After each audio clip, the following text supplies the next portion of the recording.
Hello दोस्तों। स्वागत है आप सभी का मेरे चैनल सच एंड सीन में। पाकिस्तान के सबसे बड़े और सबसे चर्चित यूट्यूबर डकी भाई को अचानक गिरफ्तार कर लिया गया है और इस खबर ने पूरे सोशल मीडिया को हिला कर रख दिया है।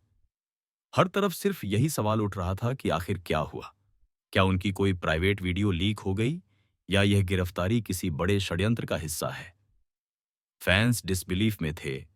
ट्विटर, इंस्टाग्राम और यूट्यूब पर हैंड फ्री डकी भाई ट्रेंड करने लगा। लोग हर तरफ यही पूछ रहे थे कि क्या उन्हें फंसाया गया है या यह सिर्फ लॉ एनफोर्समेंट का एक्शन था। इस बीच उनकी पत्नी अरूप जातोई का नाम हेडलाइंस में आ गया क्योंकि उनके बिना यह कहानी अधूरी थी। अरूप ने सोशल मीडिया पर इमोशनल पोस्ट शेयर की जिसमें उन्होंने लिखा, सच्चाई जल्द सामने आएगी और हमें धैर्य रखना चाहिए। यह लाइन खुद में बहुत कुछ कहती थी। यह दिखाती थी कि वह इस पूरे मसले को समझती हैं और अपने पति का फुल सपोर्ट कर रही हैं। डकी भाई और अरूप की शादी हमेशा सोशल मीडिया पर ट्रेंडिंग रहती थी। फैंस उनके रिश्ते में काफी क्यूरियोसिटी रखते थे और अब जब डकी भाई मुश्किल में हैं, अरूप का धैर्य और सपोर्ट उनकी सबसे बड़ी ताकत बन गया है। गिरफ्तारी के पीछे कई थ्योरीज चल रही थी।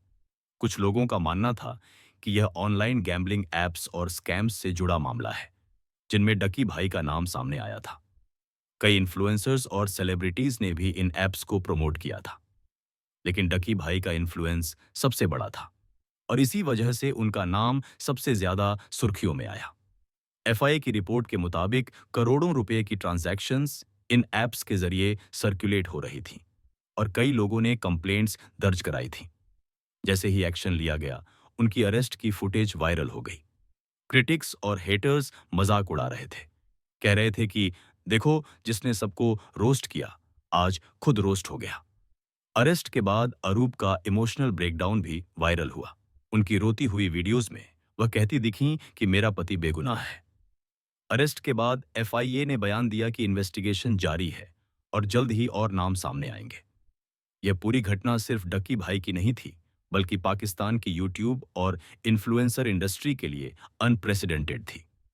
लोगों के मन में सवाल उठ रहे थे कि क्या ये अरेस्ट सिर्फ ऐप्स के कारण हुआ या इसके पीछे पॉलिटिकल और पर्सनल एंगल भी शामिल हैं। डकी भाई ने कई बार अपने वीडियोस में पॉलिटिशियंस और सेलिब्रिटीज पर कमेंट किया था। उनके मजाक और रोस्टिंग को लेकर कई कंट्रोवर्सीज हुई और यही वजह थी कि कुछ लोग मान रहे थे कि यह सब रिवेंज और ट्रैप का हिस्सा हो सकता है। अभी तक की घटनाओं में एक और अहम पहलू फैंस का रिएक्शन है। सोशल मीडिया पर लोग स्प्लिट ओपिनियन में थे। कुछ लोग उनके सपोर्ट में खड़े थे, कह रहे थे कि उन्हें फंसाया गया है, जबकि कुछ क्रिटिक्स कह रहे थे कि लॉ फाइनली एक इन्फ्लुएंसर को अकाउंटेबल बना रहा है। अरेस्ट के बाद उनके घर से कई फोन्स, लैपटॉप्स और हार्ड ड्राइव्स सीज किए गए, जिनमें ट्रांजैक्शंस और कॉन्ट्रैक्ट्स का डेटा मौजूद था। यह दर्शाता है कि मामला केवल पब्लिक कंट्रोवर्सी का नहीं, बल्कि बहुत बड़े फाइनेंशियल और लीगल एंगल का भी है।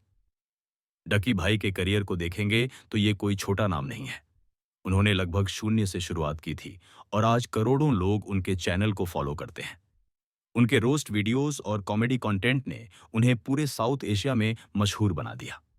उनके फैंस उनकी क्रिएटिविटी, बेबाकी और चरिज्मा के दीवाने हैं। अरेस्ट ने साबित किया कि फेम और मनी हमेशा ब्लेसिंग नहीं होता, कभी-कभी डाउनफॉल का कारण भी बन जाता है।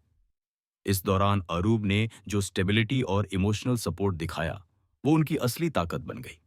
उन्होंने सपोर्टर्स से अपील की कि वे धैर्य रखें और अपने यूट्यूबर हीरो को सपोर्ट करें। उनकी सोशल मीडिया पोस्ट में यह स्पष्ट दिखाई देता था कि वो अपने पति के पीछे खड़ी हैं, चाहे परिस्थिति कितनी भी कठिन क्यों ना हो। अरेस्ट ने यह भी दिखा दिया कि इन्फ्लुएंसर बनने के पीछे फेम और पैसा सिर्फ फन नहीं, बल्कि बहुत रिस्पॉन्सिबिलिटीज और चैलेंजेस भी लेकर आता है। पार्ट 1 में हमने देखा कि कैसे अरेस्ट हुआ, अरूप का रिएक्शन, सोशल मीडिया पर फैंस का स्प्लिट ओपिनियन और शुरुआती सस्पेंस बिल्डअप।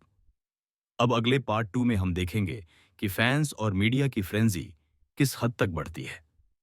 कोर्ट हियरिंग्स और एविडेंस के सस्पेंस, डकी भाई के पॉसिबल कमबैक की कहानी और अंत में चैनल का आउटरो।